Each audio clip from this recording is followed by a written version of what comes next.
Hello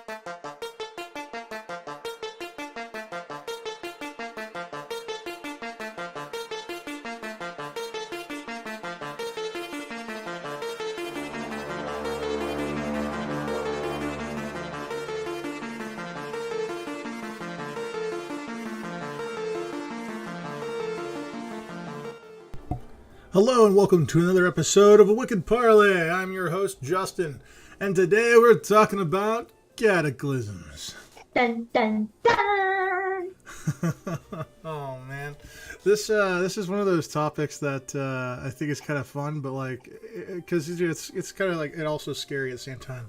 And considering the world events right now and the fact that war is looking increasingly likely between various countries with the U.S. A discussion about certain things kind of might be prompt, and then I figure we'll sprinkle in some fun stuff too while we get into it. And I kind of wanted to give a little brief background on a few subjects, give kind of like a reasonable plan of what you might be able to do, and hopefully you guys in the future will leave some comments with maybe what you'd do in any given situation. Panic. Probably, I wouldn't blame them. All right.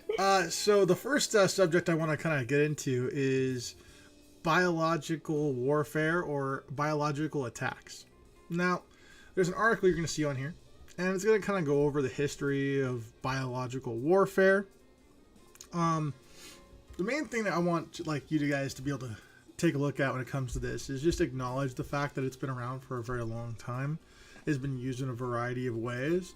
Biological attacks date back, to well over 1,000 years ago, where people would hurl, disease-infested bodies over, barricades and castle walls, People knew how to make other people sick back then. We still do now. Oh, yeah. Yeah, that's very true. But I think when it comes to biological attacks, well, I think some of the things to consider are, exactly what to do, right? Mm-hmm. And I think the thing to take note of, and go ahead and take a pause on this once it scrolls all the way through it, is the fact that so many attacks nowadays can come from so many sources. They can be spread through the water, spread through the air. They could be, spread throughout a person, maybe bodily contact spreads it.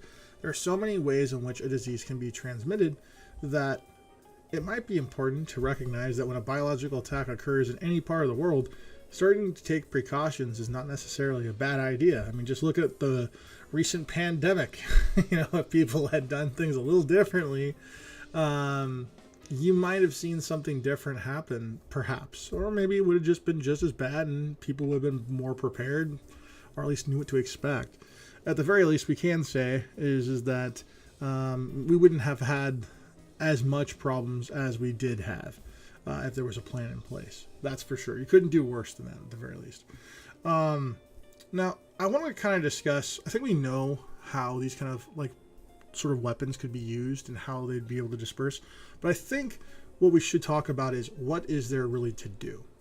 Now, the first thing that I would say when it comes to this, if I was, clearly needing to protect from some sort of biological attack that would affect my community, is I'd get the hell out of the community. Isolation. Get the hell out of Dodge. Yeah, exactly. Isolation is always a critical component, I think, to survival in that kind of scenario. I think that if you consider the fact that in most mechanisms that you can control for, okay, are going to be connected directly to people whom you would associate with. So removing that element from the equation kind of makes sense to me. And I hope it makes sense to everyone else too. But when it comes down to it, voluntary quarantine. Exactly. A voluntary quarantine would be, I guess, one way to do it. But I definitely think if you can get into an isolated area, that's preferred. If you can sanitize yourself, destroy and remove any clothing that you may have had while being exposed to a biological agent, would be helpful. Really getting yourself clean and clean clothes and distancing yourself from anything that could potentially be affected, I think is the correct plan of action. If you cannot leave, then barricading yourself inside is probably the next best thing because it also avoids direct contact. However, because you're in the area, you may eventually experience the effects just because environmental factors do play a part. Rose, do you have any suggestions or comments about biological attacks? I'm just curious, if they did, make a biological attack, I'm wondering, what they would use. What type of virus, how would they spread it? How would they try and guarantee, as many deaths as possible, as morbid as that sounds? Because it's if they're doing for a biological attack, it's are they doing it, because they want to kill people or because they want to extort people out of money for some potential cure or whatever? Well, I guess you probably want to have symptoms show late after infection. So if you were getting infected, you'd want to make sure high infection incubation time, but late symptoms type of thing. Yeah, so it would be highly infectious, late incubation, and I would say it would be radically destructive if you're trying to kill.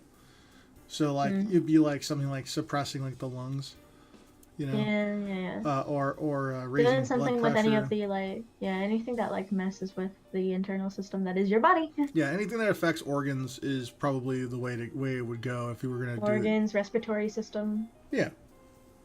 Yeah. So it's that would be if it was just if they wanted to kill. It's just it's a curious thing of what happens if the goal isn't to kill but to do something else. To control.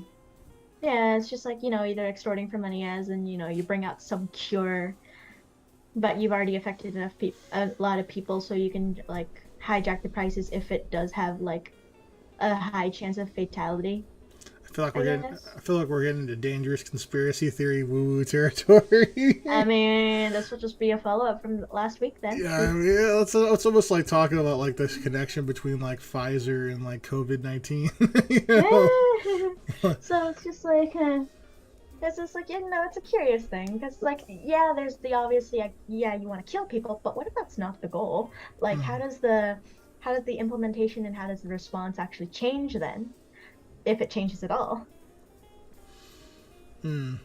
I don't know 100%. I couldn't tell you definitively. But what I can say with reasonable certainty is the fact that if someone were to control a biological agent, then if they were trying to, essentially hold the world hostage and extort them for a certain amount of money, offering the cure for a certain dollar value kind of suggests their guilt. It's the reason why the U.S. went out of its way to make sure that it gave a whole bunch of doses of COVID-19 for free, because they didn't want to paint themselves as the person who may have caused it. I mean, they definitely were not, but they didn't want to be seen as the person who caused it, so that's why they offered it for free. You would get enough people to say, "Why are you selling this?" It's wait, did you cause it? And then enough people would make those leaps of logic, whether it be correct or not, incorrect. I don't know. Yeah. Well, let's move on to the next one. And I think the next one's going to be kind of one of those ones that I think we probably are going to know a little bit more about. Here we go. Yeah. And that is nuclear. Yeah, that's nuclear war. Nuclear war is one of those topics that's always on people's minds. When I was a kid, my dad would talk to me about his fears of a nuclear attack, and how when he was a kid he'd have to do the whole shelter in place, the duck underneath their desks and stuff like that. And I always thought that was a little weird, because I'm there's no way that hiding under your desk is going to protect you from a nuclear attack. No. And if you're trying might to save you from a number of other things, but not this. Yeah, and if you're trying to save yourself from debris that may fall on top of you, staying there is just as bad, if not worse, right? And so okay, so this article here that we're scrolling through, just to get to the point of this thing, attempting to scroll it slowly, yes, is more or less going over the odds of a nuclear attack happening and talking about like what would happen in those particular circumstances if that were to play out, what it would look like. And honestly, let's be real here. There's this like clock, you know, the metaphorical clock, you know, how many kind of minutes are we till midnight, right? And I think it was like a few seconds from midnight, and midnight is when a nuclear attack would happen. And honestly, like when it comes down to it, I think nuclear weapons in this day and age fall under two particular concerns. The first is that you go into the idea of it being considered as a political leverage to get your way or to bully your way over another country by saying, "Hey, we have nuclear weapons. This is what we want. These are our demands. Do this or we nuke you," kind of thing. And yeah, honestly, I don't think that's a real good way of really going about it. And then the other is the fact that maybe these people are really crazy and they really will send nukes, and then they're, of course, fall into the whole MAD program, mutually assured destruction, which was essentially a piece of legislation that a whole bunch of countries signed that basically said, hey, if we fire, then we're firing back, kind of thing. Yeah. And it was kind of like a way of being like, okay, we're not going to use nuclear weapons if we go to war ever, because we understand what that would mean. But yeah, I mean, I've heard a lot of people talk about the situation with the Ukraine and with Russia, and I heard an interesting take about it that I thought was kind of interesting. That was, I think, fair to the Russian side of things, right? Every single presidential administration ever since the Soviet Union collapsed has pushed for more territory and the inclusion of former allies of the Soviet Union, also known as the Iron Curtain countries, being slowly westernized or put into the European Union. And Ukraine is like the last one. Okay? Like, it's the last country that's right there on the border. And let's be real here, all right? If for some reason Russia decided, hey, we're going to start giving Mexico a whole bunch of money if they have a whole bunch of missiles lined up, kind of similar to what they did with Cuba, right, during the Cuban Missile Crisis. Yeah. I feel like we would be a little upset about that. Like, they're on our doorstep. And I can see very much the invasion mindset that a power that was formerly adversarial and then neutral and now adversarial again can see that taking of territory, that gaining of territory as an actual threat. And then consider the fact that every single major event, every time Russia has ever gone into conflict, the U.S. in one way or another gets involved by giving money or weapons or both to the opposition. Yeah, we like to be nosy, don't we? It's not just nosy. It's like we are a clear threat to Russia's interests, and we're just like we're number one, blah blah blah blah blah, and like they're like we're poking the bear. You know what I'm saying? Like we are definitely yes, poke a sleeping bear, because that always ends well, doesn't it? Yeah, I mean like sometimes the bear just keeps on sleeping because it's like, fuck the stick, I don't care. But one day that bear wakes up and maybe the bear's hungry. Maybe the bear rips you in half. You know what I mean? Like, it's just like this is not a situation you want to be a part of. And the bear wins. How about no? And murked you. Yeah, pretty much. It's You like, lose. Good day, sir. Yeah. Bad day, sir. oh man. Yeah. Bad day. So, Bad anyways, day. yeah. So I see a host has a couple of comments. You want to go ahead and read them? Yeah, it was just, we were talking about the biological attack, and they said, fun fact, the feeling of asphyxiation comes from CO2 in the blood. If you only breathe in nitrogen gas, no oxygen, you won't notice you're not breathing and just go to sleep. Forever. I'm like, yeah. Interesting, slightly terrifying, and okay. And then when you were talking about the whole ducking under, furniture and stuff during the drills, that whole duck and cover jingle just rang through their head. Oh, okay, yeah. I'm like, there's a jingle for that?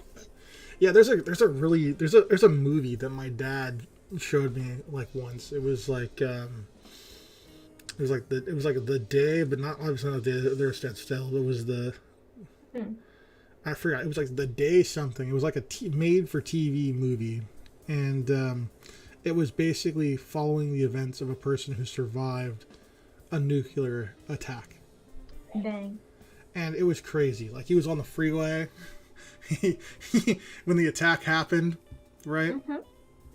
He had fell. He basically the explosion had knocked him in such a way that he had fallen behind a turned over garbage truck, and the garbage truck had shielded him from the blast, and he's just walking past like a bunch of scorched cars and like skeletons and stuff like that.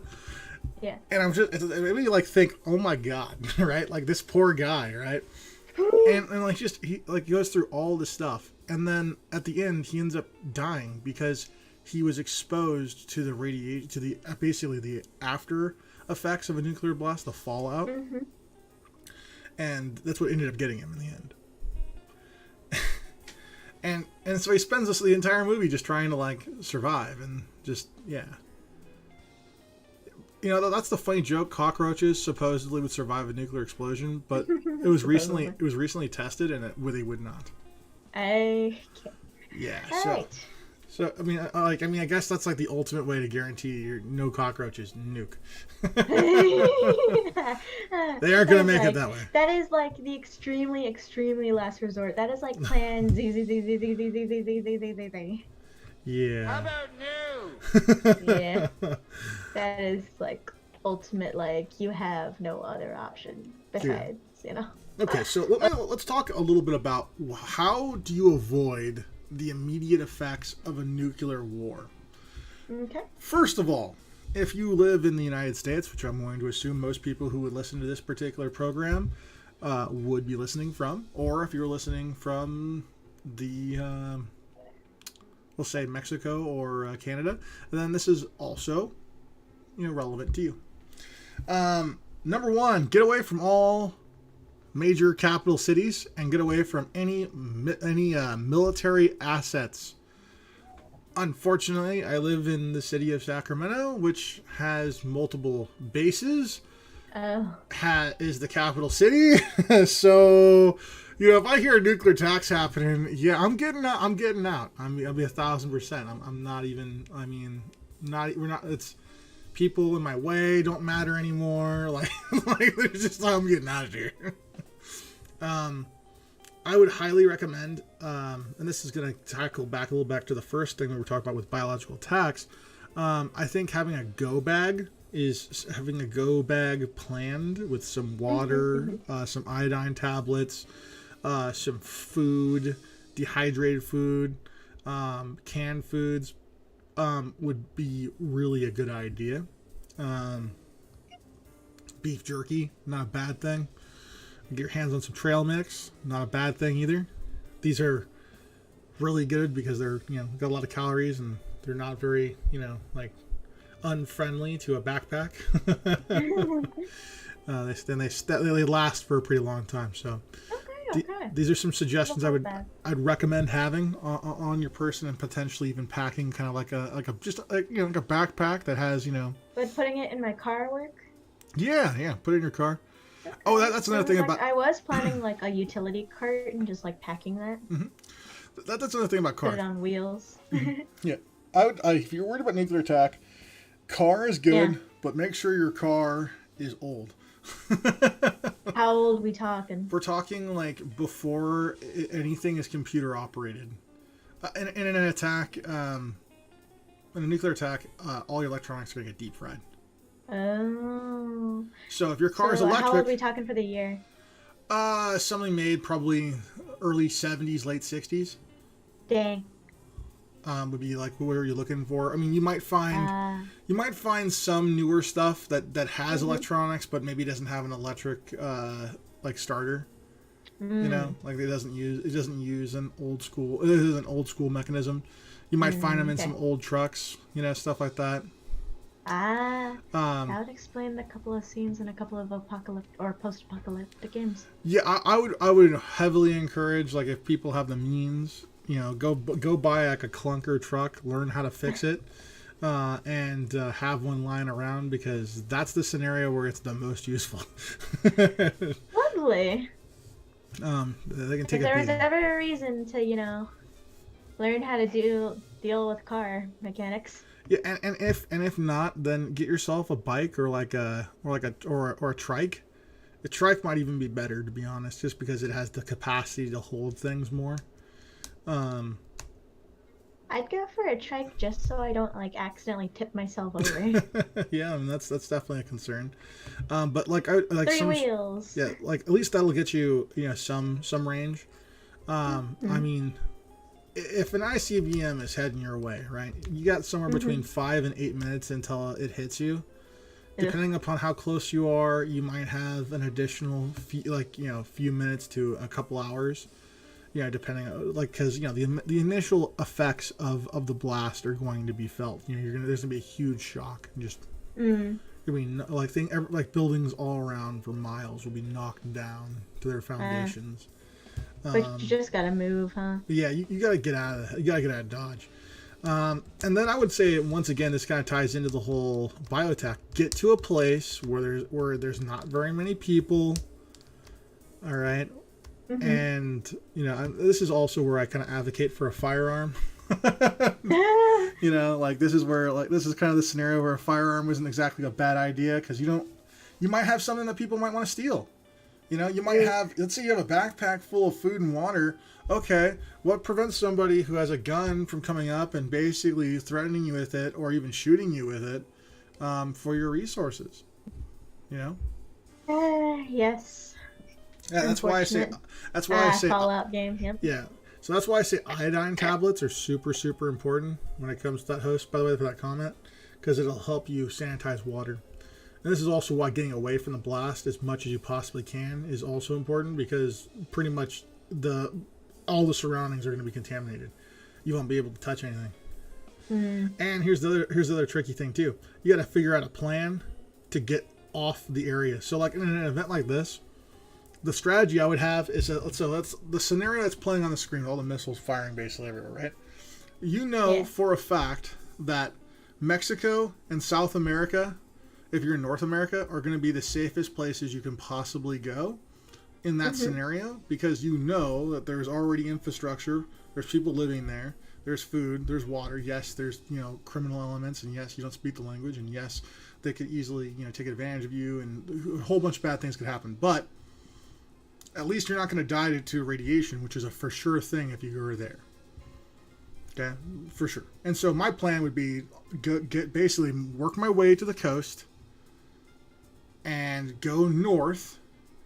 And then once I've gone north and the fallout has basically started to settle down, then make my way south past the border. Because you can figure that LA is going to be a target of a lot of missiles as well. And you'd have to imagine that, like, that area is going to be heavily irradiated. And so it's just not, it wouldn't be a safe bet to do that. So you want to make kind of like a wide berth, you know, around that region. And so getting to the coast and maybe stealing like a boat or something like that, or getting a part of a bunch of people who maybe get onto a boat of some kind and kind of like get out of there is not. Find a friend who owns a boat. Yeah. Don't think of going to the Hawaiian Islands. That's a military asset. You can guarantee you nukes are going there. Not to mention the Hawaiian Islands are incredibly susceptible to the winds, and all those radioactive elements are going to be brought to the island, and you're going to be basically on a radioactive island. You need to go to somewhere where the area is going to be able to dilute the effects. That's why I say, like, your best bet is probably going to the highlands of Chile, you know, where you're getting that upper elevation, so there's going to be a thinning of fallout, and you're also going to be in an isolated region as well. It's going to be hard to live, but, like, you'll live. You will live. That would be my plan in that scenario, just because I would imagine, at least for the next 10 to 12 years, all of the U.S. would be considered unsafe for one reason or another. Nuclear fallout will wipe out most, life. So your game isn't going to be available. You can figure to a pretty high percentage that all the drinking water is completely unusable. It would be next to impossible to find drinking water. And then on top of all of that, there's just like the fact that there's radioactive elements and probably lots and lots of destruction and dead bodies everywhere. And because so much was destroyed, there's not going to be people able to clean it up. So they're just going to be there, and it's just say it's not good. I don't think anyone wants to go through that. No. Having to wear like a high level radiation suit, just to walk in the vicinity of those areas would be what would probably be like for a very long time. It'd be like Chernobyl, and like that's just not a thing you want. Okay, so we talked about nuclear attack. Do you got any comments? Anyone want to say anything? Besides it being gosh darn terrifying. Yeah.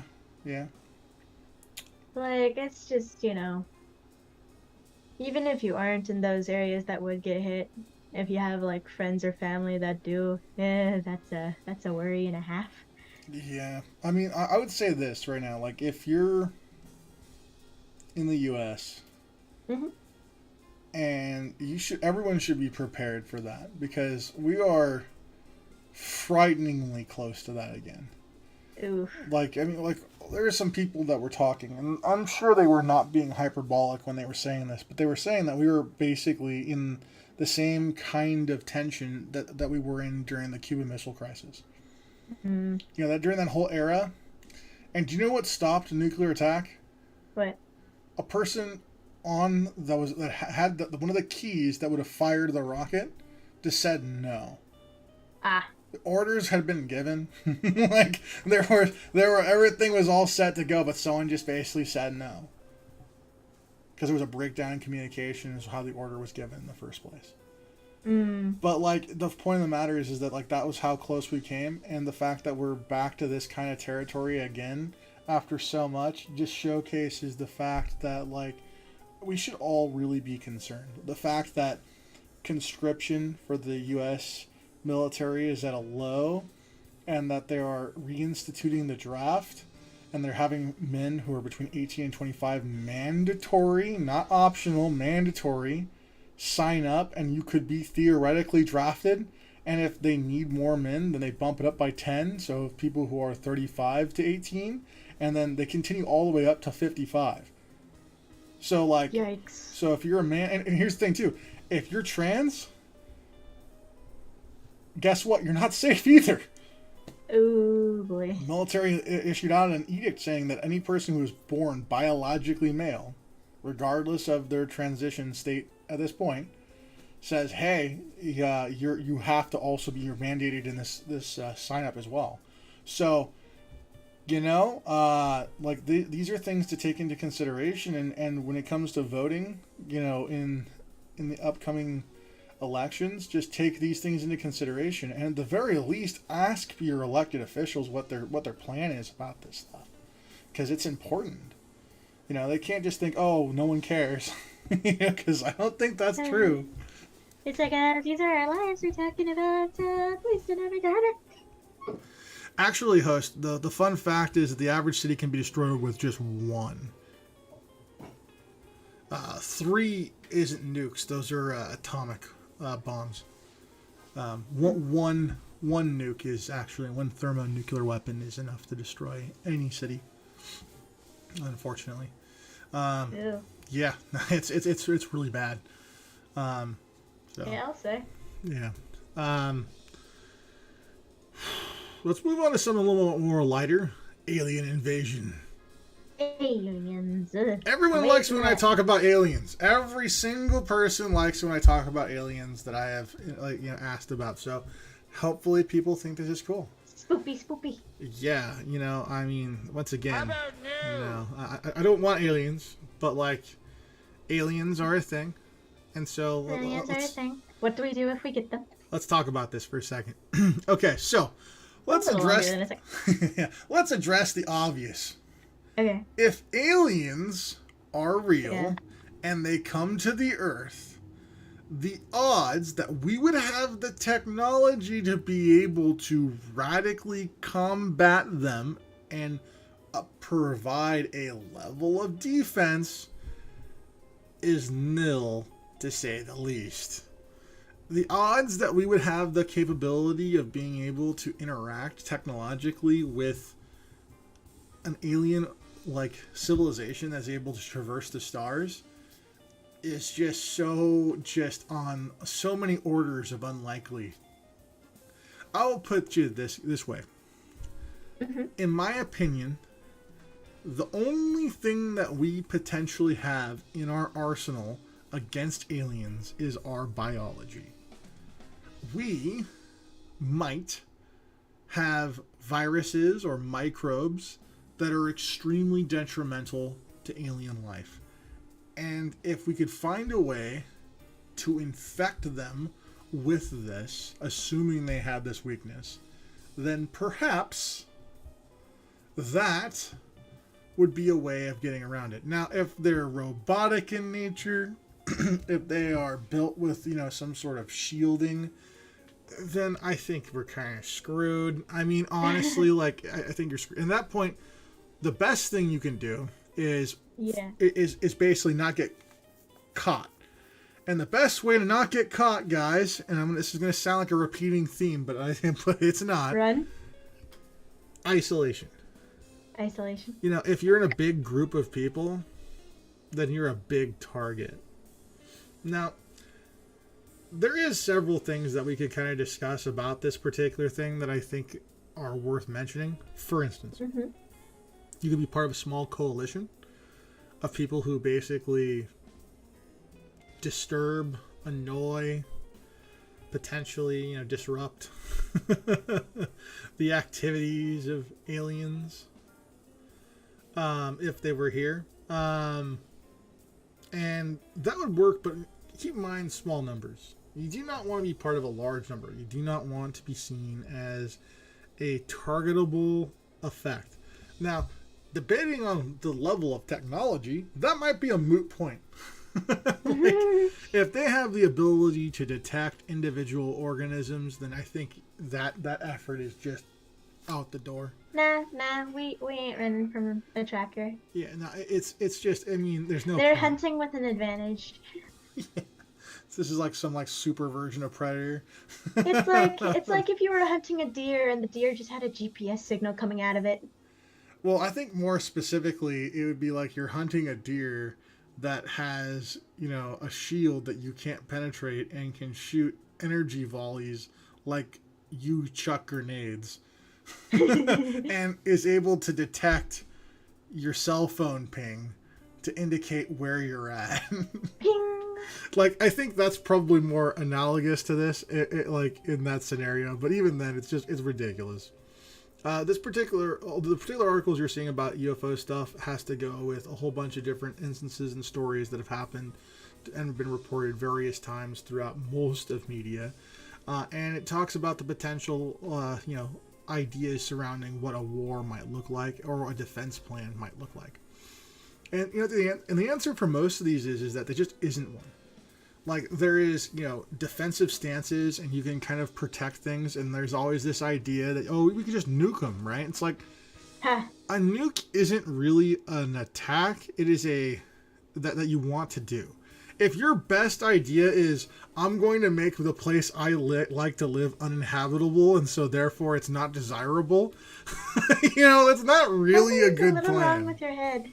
Yeah, and not to mention, who's to say that a nuke would even be able to be used? We know right now that there is technologies that exist that can turn off and make the nuclear payload inert. So it's just a missile instead of being a nuke.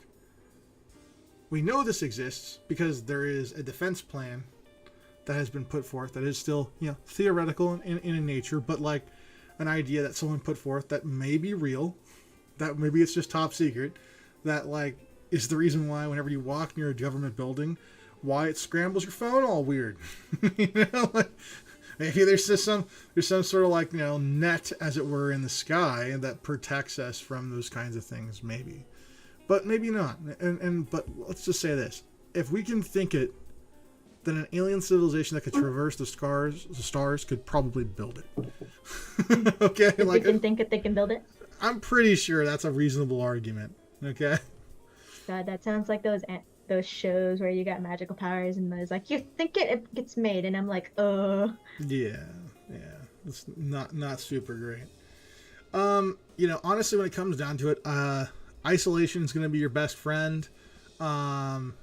Making yourself not a target, like being undesirable, is probably be as unthreatening as possible. Unthreatening, undesired is your win. But that all depends on why they'd invade in the first place. I mean, like nice versus, not so nice. Yeah, well, think of it this way: the only thing that we have that's unique to our understanding is life.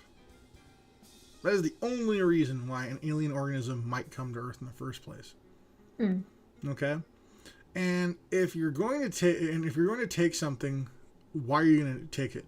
Well, it's probably because you need it for something. And I can imagine an alien organism coming to Earth and enslaving humans because we're smart enough to work with tools, and so we could probably work in mines for them or something like that, digging some precious thing, which is similar to a story of the Anunnaki, alien race supposedly, that came and had us digging for gold or something like that. And so that to me is it is a possibility. Although the Earth isn't very rich in materials, so maybe they just come here and take us like slaves, and then ship us off somewhere else where we can, mine for materials for them. So, yeah. Assuming we survive in whatever environment they put us in. Yeah, exactly. And that's why I say, if that's the reason they come, right, then the best thing you can do is make it hard for them, make you undesirable. Because if you're not desired, they might leave you alone. They might leave you alone, and hopefully they don't kill us. Yeah. Yeah. So. Always a worry. Yeah. It's like, they're useless to me. Kabonk. And you can know that they're not going to kill everyone, because why would they wipe out a potential slave demographic, right? Like if they need working drones, then they're gonna save some people. So. Okay, let's talk about something else. Aliens are always like, if you guys want to hear more about this, we can always talk about it, but I kind of want to move on to something else. Okay. Okay.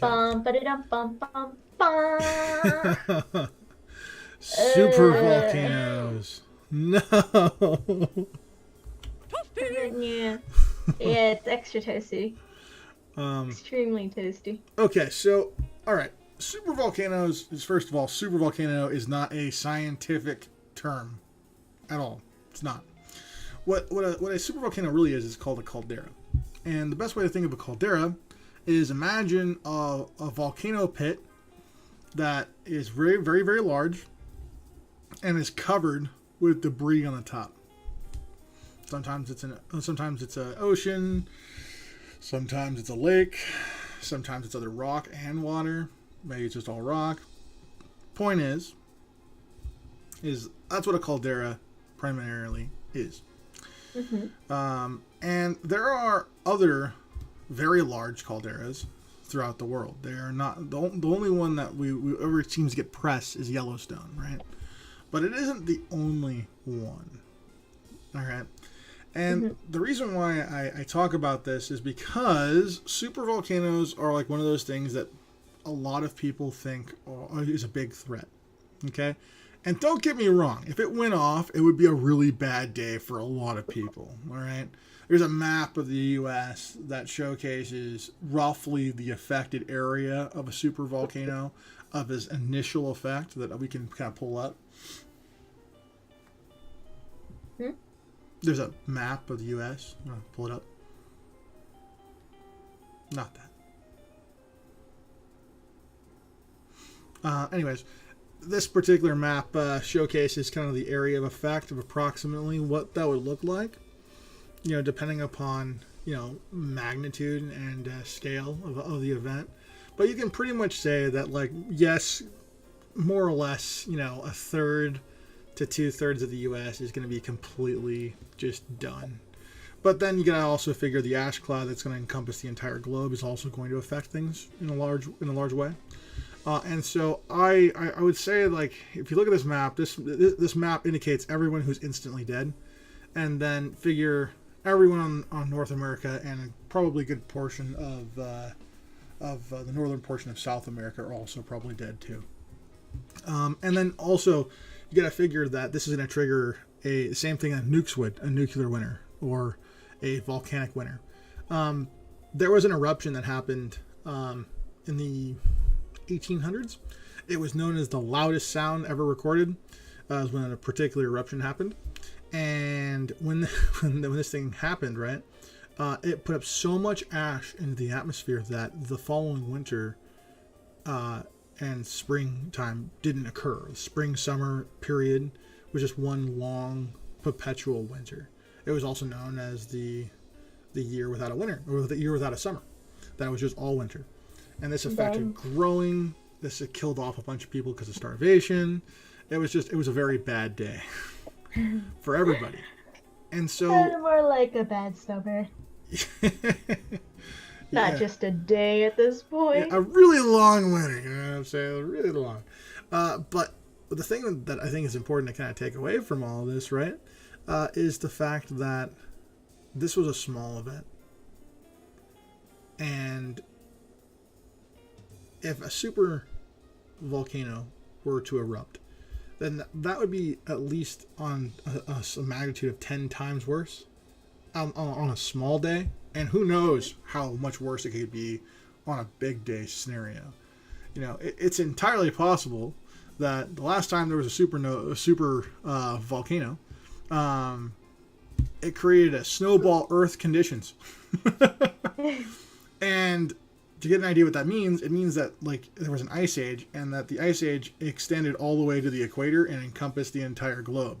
Also, supposedly, the last major ice age that happened was ended because of volcanism. So you can argue with some level of reasonableness that that these super volcanic events both cause and could potentially, you know, fix certain climate conditions. But I don't think you really want a reset button on your climate as a solution to issues. So I would say let's hope for the best and hope they don't occur. After I reviewed lots of articles pertaining to this particular subject, it basically made me feel a lot more comfortable with the notion of them, because it's not very likely to happen anytime soon. You know, some people say that Yellowstone is like due to erupt. And yes, I could be wrong, and yes, tomorrow it could erupt. But in all likelihood, it's probably not going to erupt for a very, very long time. Yay. And most volcanoes that are big and bad usually only erupt every once between 100 to 1,000 years. And so that really, the loudest sound ever recorded, that was one of those ones that goes off every once in every 1,000 years. So it's not likely like we're going to see something like this happen in a major way anytime soon. And hopefully in 1,000 years' time, we'll have developed technology to be able to combat this. Woo-hoo, let's go, I hope to gosh. God, I hope so too. Okay. Well, the part 2 of this episode will air probably next week, but if not, it'll be the week after. I hope this has been fun for you guys. I hope that you guys found this interesting. I know I certainly did. I enjoyed learning about a lot of this stuff. There will be a link in all the articles that I researched and looked at. So please go check them out if you have time. They are kind of a bit of a fun read. And we'll see you in the next one. I hope you have a good night, and later.